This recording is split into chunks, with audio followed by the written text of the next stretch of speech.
Abra em Jeremias capítulo 1, versículo 4 ao versículo 7.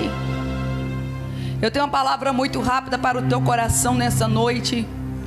E se você ouvir esta palavra, meditar e guardar e colocar em prática, eu sei que coisas extraordinárias vai acontecer na tua vida. Você pode levantar a tua mão direita e dizer: Deus me chamou. Aponta o dedo de profeta para alguém e diga: Deus te chamou. Todos encontraram, diga amém. Diz assim a palavra do Senhor: assim veio a mim a palavra do Senhor. Assim veio a mim a palavra dizendo: antes que eu te formasse no ventre, eu te conheci, e antes que saíste da madre, te santifiquei, e as nações te dei por profeta. Então disse eu: ah, Senhor Jeová, eis que não sei falar, porque sou uma criança. Mas o Senhor me disse: não digas, eu sou uma criança, porque aonde quer que eu te enviar, irás, e tudo quanto te mandar, dirás. Versículo 8: não temas diante dele, porque eu sou contigo para te livrar, diz o Senhor.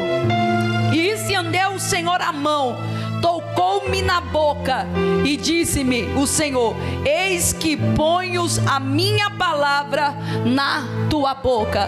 E a igreja vai glorificando a Deus e exaltando um pouquinho, e exaltando ao nome do Senhor Jesus. Senta glorificando a Deus. Aleluias. Preste atenção na palavra do Senhor. Aqui nesse cenário, irmão, que a gente estamos vivendo, que é sobre a vocação e a primeira visão de Jeremias. Aqui está falando sobre a terra de Anatote, na terra de Benjamim. Essa terra de Anatote era uma aldeia, a qual ficava a mais ou menos 6 quilômetros de Jerusalém. Em hebraico, o seu nome Anatote significa oração respondida. O que significa a palavra Anatote, irmão? Oração respondida. O que eu acho interessante aqui, que no texto também diz que Jeremias é filho de Elquias, que ele era da linhagem de sacerdote. Então a gente entende que o cenário que Jeremias nasce é um cenário de sacerdote. Jeremias entende de lei, Jeremias entende de culto, Jeremias entende de um protocolo, ao contrário de que seria profeta. E o nome Jeremias significa aquele que é levado por Deus. Nessa noite Deus quer levantar os seus profetas. No versículo 4, a qual nós lemos, irmão, vai estar falando assim: assim veio a palavra do Senhor. Você observa no texto, se você quiser acompanhar, que não é Jeremias que procura um diálogo com Deus, não é Jeremias que vai atrás de Deus, mas é Deus que começa um propósito e um diálogo com Jeremias. Você pode dar um glória? Oh, aleluia!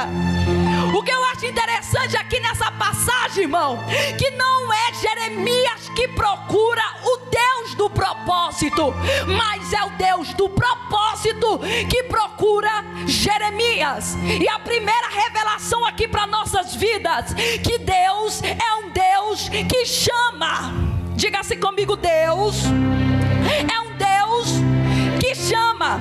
De repente você parou em uma situação que você diz assim: eu não sei por que eu estou aqui, não quis ser escolhido para ser profeta, não escolhi para ser cantor, pregador, mas a palavra para a tua vida é esta: quem foi que chamou você? Foi eu. Em João capítulo 15, versículo 15 diz assim, aleluias: e não foi vocês que escolheu a mim, mas foi eu que escolhi você. Aqui eu deparo com uma situação que Deus é um diz sobre a história de Moisés. Moisés está no meio da sarça, e quando ali ele ouve a voz do Senhor, e Deus chama Moisés para ser libertador.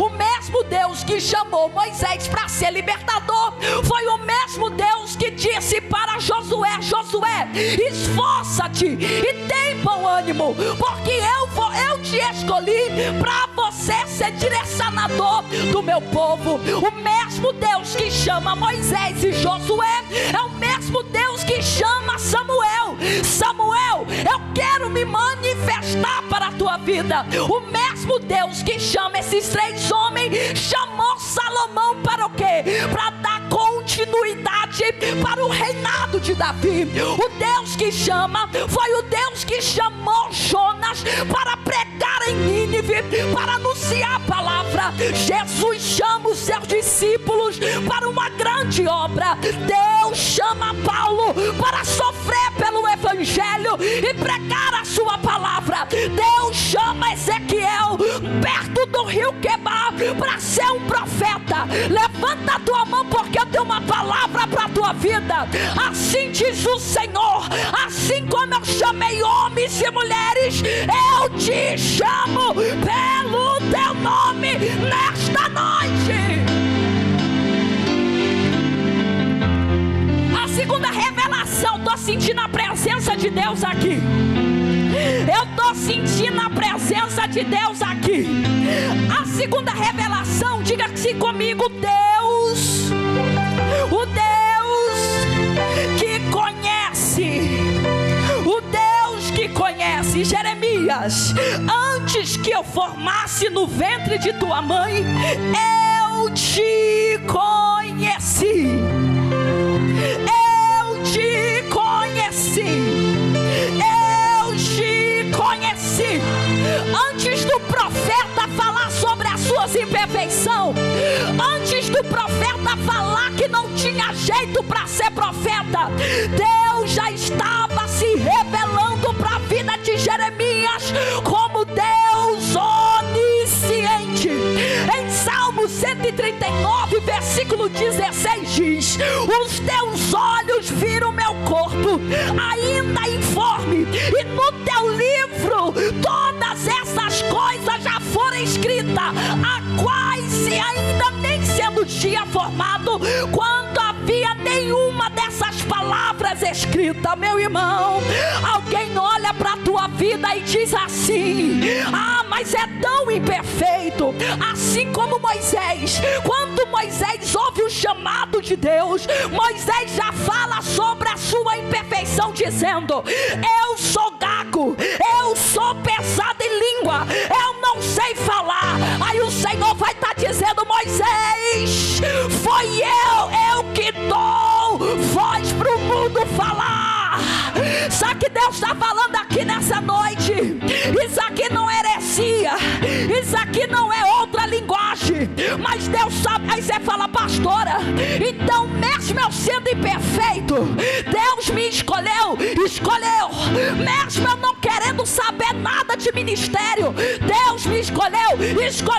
Pastora, mesmo eu com pensamento de querer me desviar, Deus me escolheu. Sabe por quê? Porque Ele é o Deus que chama, mas é o Deus que termina a boa obra.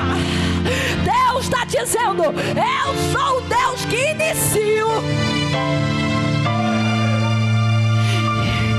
e termina a boa obra, porque estou certo, olha, que o mesmo Deus que começou a obra é o Deus que vai terminar a obra na tua vida. Aponta o dedo de profeta para uma pessoa que está do teu lado e fala: acredite ou não, você não é obra do acaso. Amanda calabachúria, remandi calabachúria. Diga para ele, diga para ela: acredita ou não, você não é obra de acaso. Deus já sonhava com você, Deus já pensava em você, Deus já tinha arquitetado um projeto. Escuta, porque se Ele fala antes, Deus, Ele não é Deus do durante, Deus não é o Deus do meio. Deus é o Deus do antes. Você já percebeu, irmão? Seja sincero. Você olha pro teu marido, cachaceira, você diz, não vai dar em nada. Aí Deus está dizendo, vem que eu quero. Alguém olha pro projeto da tua família e diz assim, não quer nada com Deus. Aí Deus diz, não, então deixa que eu dou jeito. Alguém olha pra tua história de derrota e diz, isso aí não vai sair nada. Aí Deus está dizendo, vem, porque eu não sou o Deus do durante. Isso aqui eu falo sobre o atributo de Deus. Deus, Ele é um Deus misericordioso. Deus, Ele não te ama simplesmente no durante. Deus te ama antes. Deus te ama quando tu estava lá na prostituição. O amor dele não mudou. Deus, Ele te ama quando tu estava na roda da cerveja. Deus, Ele te amou quando tu estava lá. Aí Ele diz, eu quero, eu quero, eu quero. Porque o meu amor não é durante, é antes. Jeremias, eu te chamo, eu te conheci. Diga assim comigo, e Deus separa. Você acredita nisso? Que Deus, Ele não tem os prediletos, mas Deus, Ele também separa. Deus, Ele separa. Quando diz assim, ó, e antes, ó, presta atenção, antes que saíste da madre, te santifiquei, e as nações te dei por profeta. Antes de você chegar, eu já tinha te escolhido. E antes de você sair, eu já tinha te dado para a nação. Sabe o que é isso? Você está cercado pela promessa de Deus. Eita glória! Aponta um dedo, vai que eu estou terminando, irmão. Aponta o dedo e diga, não adianta fugir. O chamado te prende hoje. Você está cercado. Tem alguém que está dizendo, fazendo plano. Esse negócio de profeta, esse negócio de pregar, esse negócio de ser crente. Aí Deus está dizendo, tu está cercado. Não adianta. Com Deus e não apareceu mais. Por quê? Porque Deus tomou ele para si. Noé viveu no tempo pecaminoso, porém achou graça perante o Senhor, porque ele andava com Deus. Samuel, enquanto tinha um povo que se adulterava, prostituía, Deus estava levantando o menino. Assim como o Senhor foi com José. José estava no Egito, mas o Egito não corrompeu ele, porque ele andava com Deus.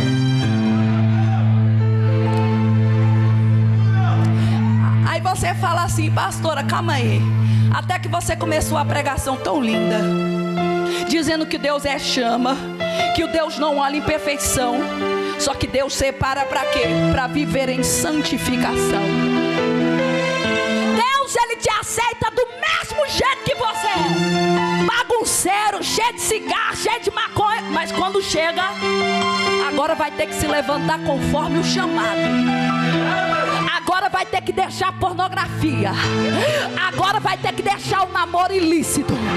Agora vai ter que dizer não para a roda de cigarro. Agora vai ter que deixar não para os seus prazeres. Agora vai ter que dizer não para os seus prazeres pecaminosos. Jeremias, eu te chamo e te santifiquei. Escuta, você está marcado pela santidade de Deus. Agora abaixou o glória, é assim mesmo, irmão. É mandri calabachai. É porque eu quero viver a promessa do Senhor. Quer viver? Então casa direitinho. Ah, porque eu quero viver a promessa de Deus, pastora. Então para de deitar com o namorado. Ah, pastora, é porque eu quero viver a palavra do Senhor. Então deixa a vida de pornografia. Ah, pastora, eu quero viver o chamado do Senhor.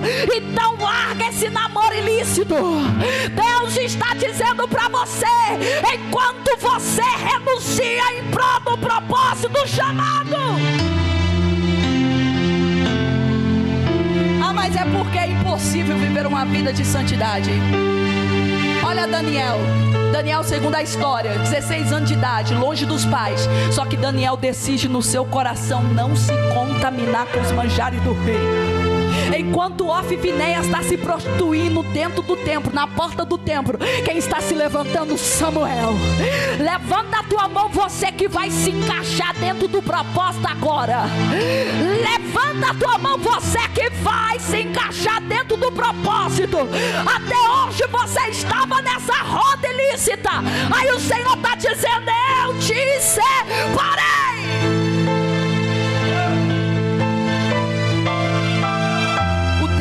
Que separa. Escuta, tem ambiente que não vai te caber mais. E não é porque você vai ser melhor do que ninguém, não. É porque você sabe que quem te chamou foi Deus. E você sabe que você não pode frequentar essas mesmas rodas. Olha o texto para finalizar. E as nações te dei por profeta. Aí aqui Jeremias ouve a voz do Senhor e fica com medo. Por que ele fica com medo? Dizendo: ah, Senhor Jeová, eis que não sei falar. Por quê? Porque sou uma criança. Porque Jeremias tinha sido ensinado para ser o quê? Sacerdote. Só que Deus está dizendo para você: eu não te chamei para ser aquilo que você quer que você seja. Eu te chamei para cumprir parte do meu propósito. E qual é o meu papel, pastora? Se levantar e tomar posição, criar vergonha na cara e entrar dentro do propósito. Jeremias, eu já te enviei. Aqui eu entendo que Deus primeiro cria o propósito e depois Ele já me coloca dentro do propósito. Jeremias, tu vai ser profeta. Aí Jeremias vai estar dizendo: Senhor, sou uma criança, mal sei falar. Aí o Senhor diz: não diga que você é uma criança, porque aonde eu te enviar, irás, e tudo quanto te mandar, dirás. Deus estava dizendo para Jeremias: Jeremias, eu tiro o seu não posso, eu tiro o seu medo e coloco as minhas palavras na tua boca. Por quê, irmão? Porque o primeiro ministério vai ser levantado, sabe aonde? É dentro de casa, é o nosso medo. Se você for convidado para pregar lá fora, você prega que é uma benção. Agora eu quero ver você pregando é dentro da tua casa. Você vai ter um medo. Por quê? Porque muita gente dentro da tua família não vai aceitar o seu propósito. Quem foi que matou Abel? O seu próprio irmão. Quem foi que invejava Davi? Os próprios irmãos. Quem foi que vendeu José? Os próprios irmãos. Quem foi que expulsou Jefité da casa? Os próprios irmãos. Quem foi que ficou triste com a volta do filho pródigo? O próprio irmão. Aí Deus está dizendo: escuta, no meio da tua chamada, pode ser irmã, pode ser pai, pode ser mãe, pode ser irmão, pode ser lá quem for, mas nada vai frustrar o que eu vou fazer na tua vida. Pode ficar, mas vai ter que ver as minhas palavras na tua boca. Levanta a tua mão para o alto, levanta a tua mão para o alto e diga assim: Senhor, eu vou me levantar.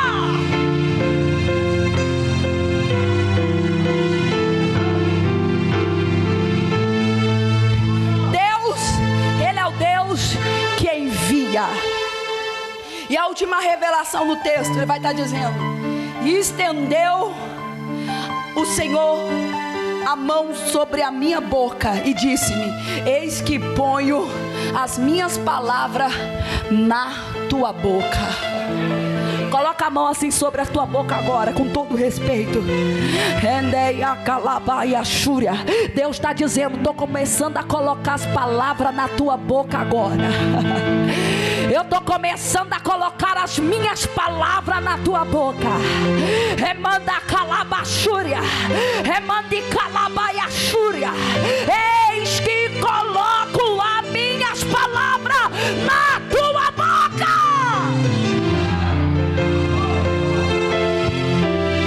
Jeremias,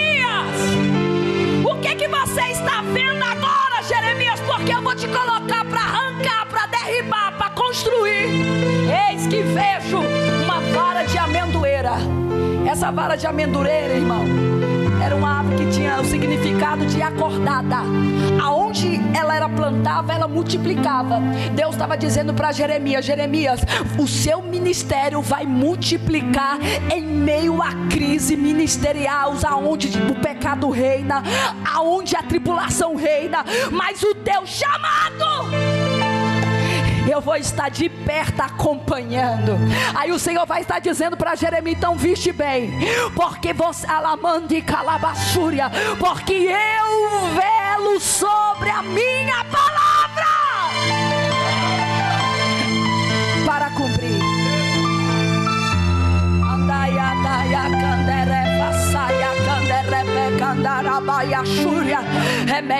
Eu estou sentindo a presença de Deus aqui.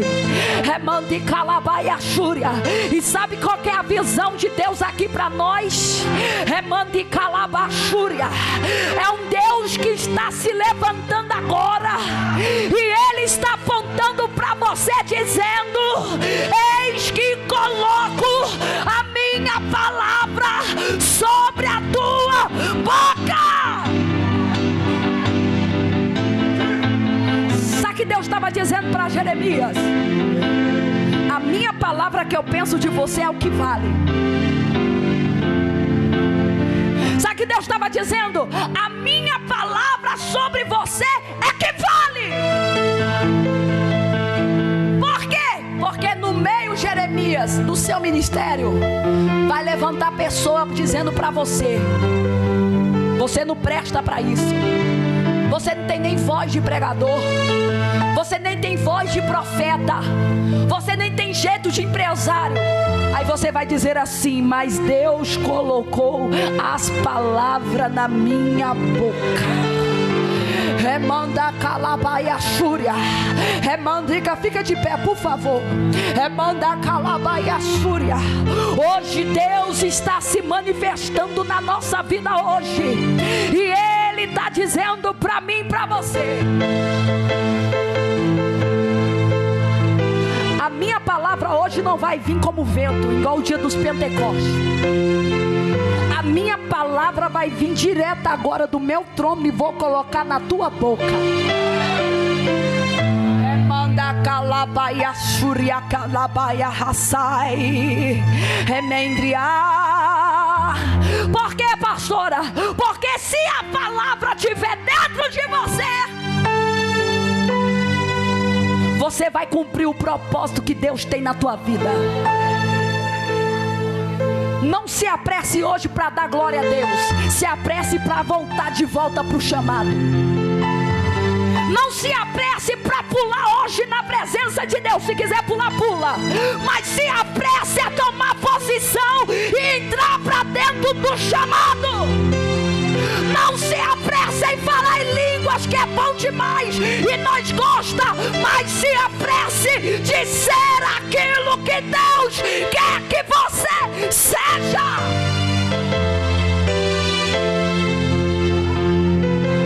E como que eu faço isso, pastora? Só se levanta agora e diga: Senhor, eu quero entrar no teu chamado de novo. Eu vou fazer uma oração agora, neste momento. Hoje a mão do Senhor está aqui dizendo: vem para o meu chamado novamente. E essa palavra, irmão, não é para quem está desviado, não. É para gente que está aqui dentro. Tem ministério, tem chamada, mas está parado, está parada. Aí o Senhor está dizendo: vem, volta, volta, volta hoje para dentro do chamado. E Deus está dizendo, e não tem para onde fugir. Por quê? Porque tu está cercado e está marcado. Fecha os teus olhos agora. Fecha teus olhos agora. Aumenta. Fecha teus olhos agora. Manda calabaia suribi calabagai. Remendi calabaia suribi calabagai. Remandia. Não vai ser pastora Priscila que vai te tocar hoje. Não vai ser pastor Alex que vai te tocar hoje. Não vai ser anjo que vai te tocar agora. Emande calabachuri, vai ser quem, pastora? Vai ser o próprio Deus dizendo: se coloca de pé, como nome da minha palavra, se posicione outra vez. Não tem como fugir, não tem como correr. O mundo não é o teu lugar. Palavras se andaram na tua mente, dizendo volta para o mundo. Só que Deus está dizendo: a minha palavra te cercou, a minha palavra te cercou. Então começa a orar agora pelo teu ministério, pelo teu chamado. Começa a orar agora dizendo: Senhor, eu vou entrar de novo no teu chamado. Eu sinto a autoridade de Deus aqui, irmão. Eu sinto a autoridade de Deus aqui. Eu sinto um barulhão de exército, de pessoas que estão voltando para dentro do chamado. Pastor, esse negócio de obreiro não é para mim, é para você sim. Foi Deus que te escolheu. Pastor, esse negócio de ensinar, de cantar, dançar não é para mim, é para você mesmo. Foi Deus que te escolheu. Então começa a orar agora. Começa a orar agora, vai. Começa a orar agora, vai.